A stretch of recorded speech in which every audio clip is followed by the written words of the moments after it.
काली अंधेरी रात में अगर आपको अपने खिड़की के पास कोई परछाई दिखाई दे और हल्की रोशनी में सिर्फ और सिर्फ उसका आप शैडो देख सकते हैं, तो कैसा लगेगा आपको?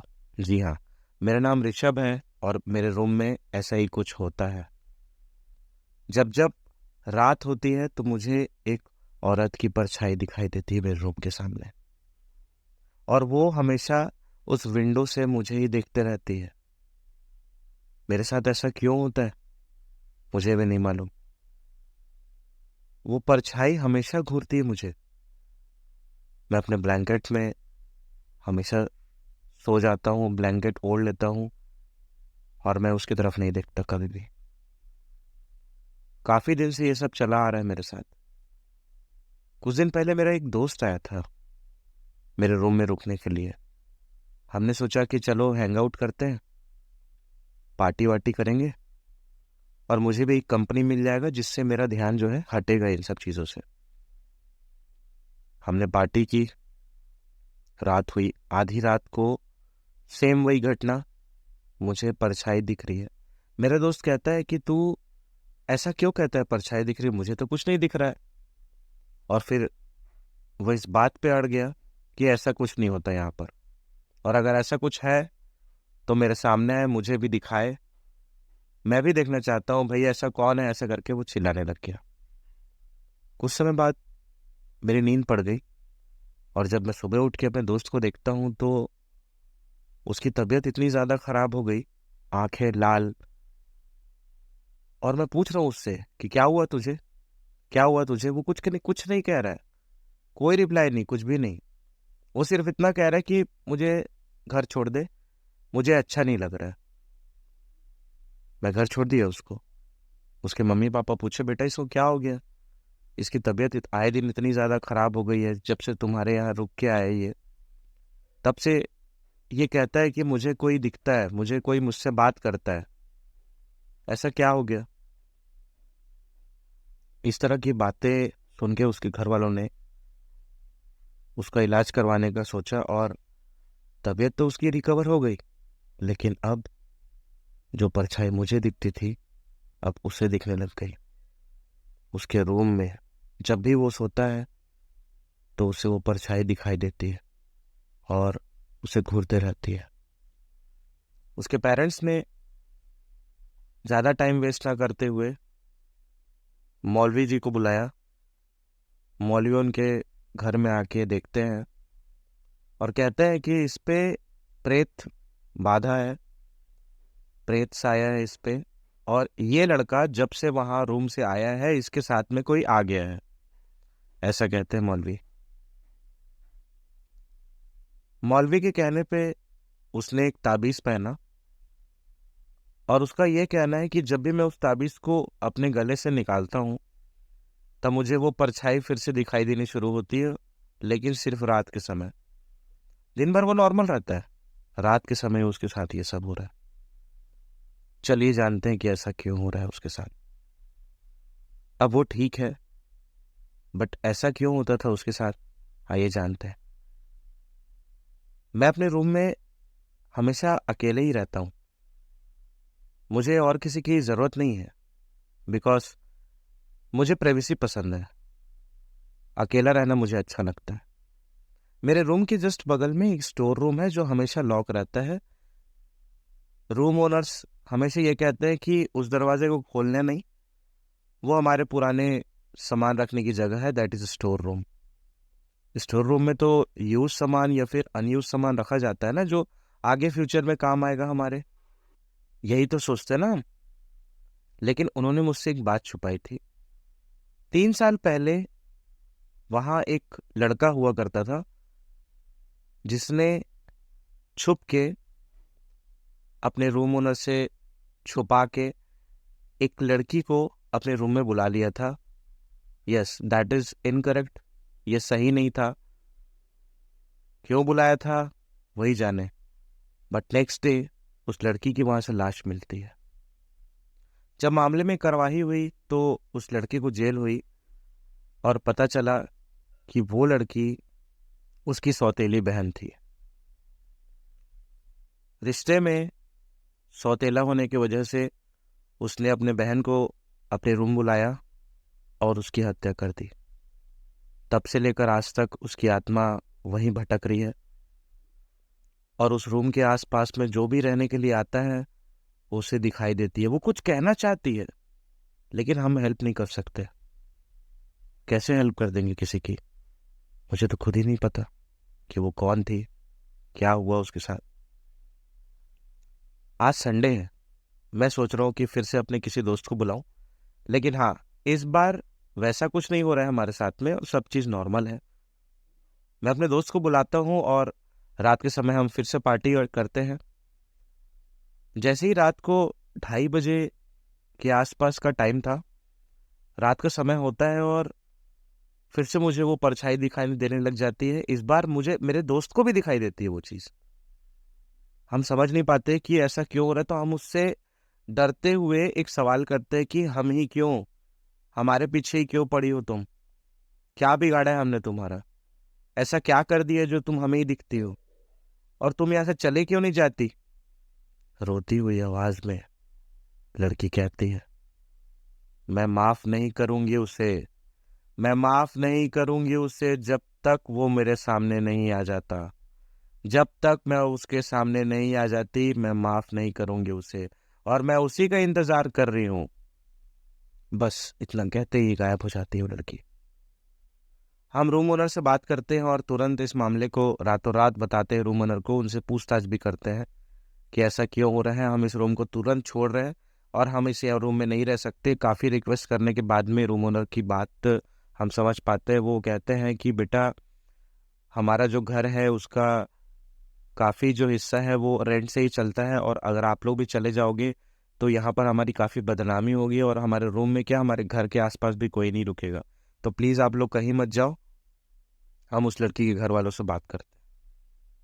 लड़की के घर वालों से बात करने के बाद ये पता चला कि लड़की का अंतिम संस्कार हुआ तो है, लेकिन उसकी जो राख होती है ना, जली हुई अस्थियां, वो अभी भी घर में है। और घर में होने की वजह से उसकी आत्मा भटक रही है। मैं और मेरे कुछ दोस्त मिलके ये डिसाइड करते कि हम रूम ओनर के साथ मिलके जाएंगे और उनके फैमिली वाले से रिक्वेस्ट करेंगे कि आप उसकी अस्थियों को पानी में बहा दो, विसर्जित कर दो, तब जाके उसकी आत्मा को शांति मिलेगी। ये हम उनसे रिक्वेस्ट करते हैं। पर उन्होंने हमारी एक बात ना सुनी और वो कहते हैं, चले जाओ यहाँ से, कोई ज़रूरत नहीं है तुम्हारी इन बातों की।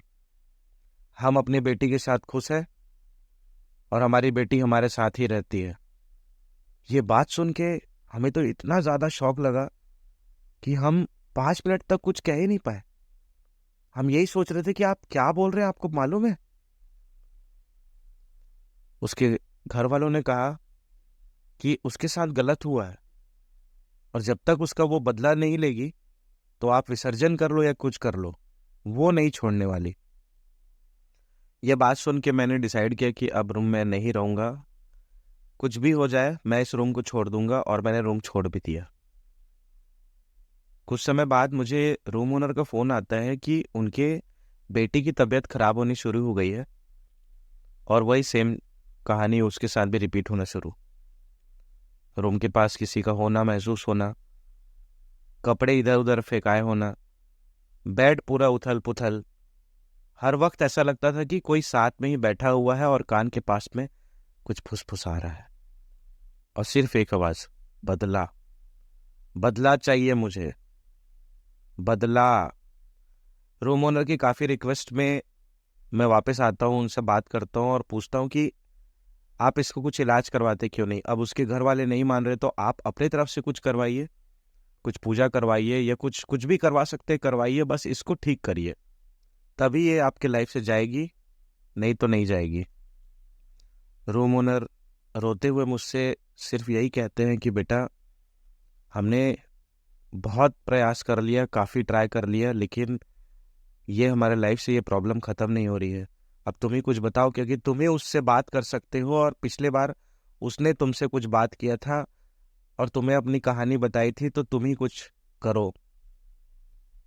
मैंने हिम्मत जुटाई और उस रात को मैंने फैसला किया कि रूम ओनर के घर में रुकूं बट मैं उस रूम में नहीं जाऊंगा, और अकेले तो रहूंगा ही नहीं मैं।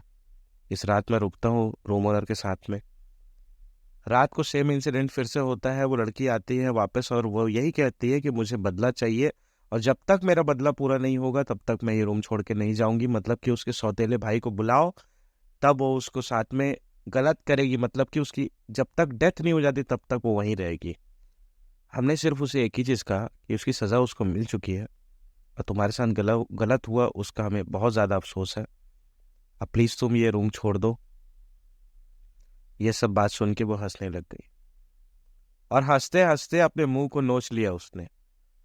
इतने जोर से नोचा और इतना तेज आवाज में चिल्लाई कि ऐसा लगा कि हमारे कान के पर्दे फट जाएंगे। फिर वहां से वो गायब। ये सब देख के रूम ओनर बेहोश हो गए। मैंने बहुत कोशिश किया उनको उठाने का, लेकिन नींद सीधे सुबह खुली। और जब मैं पूछा उनसे कि आपको क्या हुआ था, तो उन्होंने कहा कि मैं बेहोश हो गया था बेटा, मैं ये सब बर्दाश्त नहीं कर सकता, मैं पागल जैसा फील कर रहा हूँ। अब तुम ही बताओ मैं क्या करूँ, इसका इलाज बताओ। हमने फैसला किया कि हम जेल जाएंगे और एक बार बात करके देखेंगे उसके भाई से कि क्या रीज़न था, वो ऐसा क्यों क्यों गलत किया उसने। एटलीस्ट पूछते तो है कि क्या हुआ ऐसा। जेल में जाके हमने उसके भाई से मुलाकात की और पूछा उससे कि क्या हुआ था, बताओ तुम। उसके भाई ने बताया कि हाँ मैं हूँ सौतेला, लेकिन उस दिन मेरा बर्थडे था और मेरी बहन मुझके सरप्राइज गिफ्ट देने के लिए आई थी, केक लाई थी मेरे लिए और मुझे विश करने आई थी उस दिन। लेकिन मैं क्या बताऊँ, मेरी बहन मानसिक रूप से सही नहीं थी। केक काटने के लिए जो चाकू लाई थी, वो चाकू उसने मुझे मारने की कोशिश की, मैंने हटाया, मैंने धक्का दिया तो गलती से वो जो केक काटने का चाकू था, आप जानते हैं वो प्लास्टिक का होता है तो लकड़ी का होता है, उससे किसी को हार्म नहीं होता। लेकिन वो लड़की ओरिजिनल चाकू लेके आई थी, और उससे उसको लग गई और उसकी डेथ हो गई। तो सबको ये लगने लग गया कि मैंने उसका मर्डर किया है, क्योंकि हम लोग रिश्ते से सौतेले हैं, तो मैंने उसकी डेथ कर दी है, मैंने उसको मार दिया। सबको ये लगने लग गया। एक गलत फहमी की वजह से इतना कुछ बवाल, और आज ये क्या हो गया। हम वापस आ गए। हमने डिसाइड किया कि अब कोई बात नहीं करेगा, किसी से कुछ नहीं बोलेगा। रात हुई, मैं रूम ओनर के यहाँ ही रुका हुआ था। इस बार मैंने उससे बात किया और बहुत ही हिम्मत के साथ मैंने बोला कि वो तुम्हारी गलती थी और तुम अपने भाई को मारना चाहती थी, इसलिए तुम्हारी आज ये हालत है। कुछ देर के बाद मुझे मेरा गला चोक होने लग गया।